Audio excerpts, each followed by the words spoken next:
নিবন্ধন করে হজ করতে না পারলে সে ব্যাপারে কঠোর ব্যবস্থা নেওয়ার হুঁশিয়ারি দিয়েছেন ধর্ম উপদেষ্টা আফম খালিদ হোসেন। তিনি জানান, হজের সাথে যুক্ত সব কর্তৃপক্ষের সাথে 14 ফেব্রুয়ারির মধ্যে চুক্তি শেষ করতে এজেন্সিগুলোকে নির্দেশনা দেওয়া হয়েছে। তিনি দাবি করেন, হজ যাত্রীদের বিমান ভাড়া অন্য দেশের তুলনায় খুব বেশি নয়। রিপোর্ট রিশান নাসরুল্লাহর।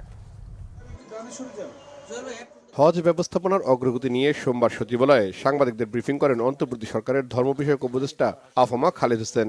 ব্রিফিংয়ে তিনি জানান, সৌদি সরকারের বিভিন্ন সেবাদানকারী প্রতিষ্ঠানের সাথে অনেক এজেন্সি এখনো চুক্তির কার্যক্রম শেষ করেনি। বেসরকারি খাতে যাদের ঢিলিমি রয়েছে তাদের দিকে সরকারের নজরদারির কথা জানান উপদেষ্টা। আমাদের মন্ত্রণালয় হতে বিষয়গুলো সার্বক্ষণিক তদারকি করা হচ্ছে।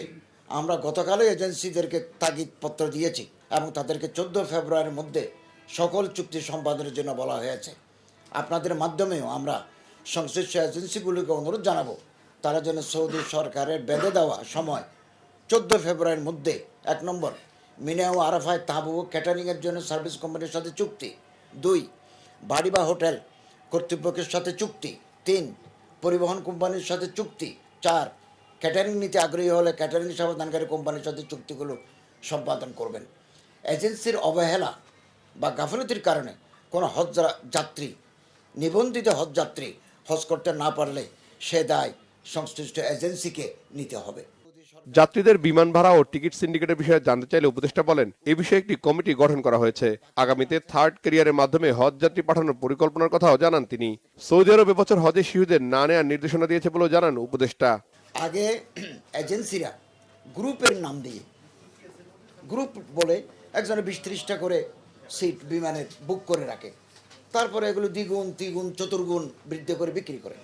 এখন একটা সিদ্ধান্ত হয়ে গেছে, এখন যদি বুকিং করতে হয় তাহলে যাত্রীর নাম দিতে হবে, পাসপোর্ট নাম্বার দিতে হয়।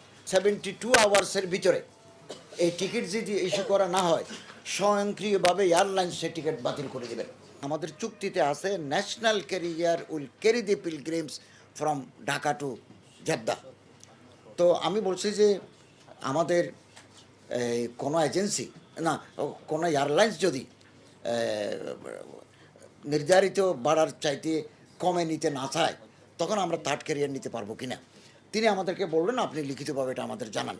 তো আশা করছি আগামী বছর যদি আমরা থার্ড ক্যারিয়ারের অনুমতি পাই, তখন একবার ওপেন টেন্ডার দিয়ে আমরা এমিরেটস, গালফ এয়ার অথবা কাতার এয়ারওয়েজের সাথে আমরা কম্পিটিশনে যাব।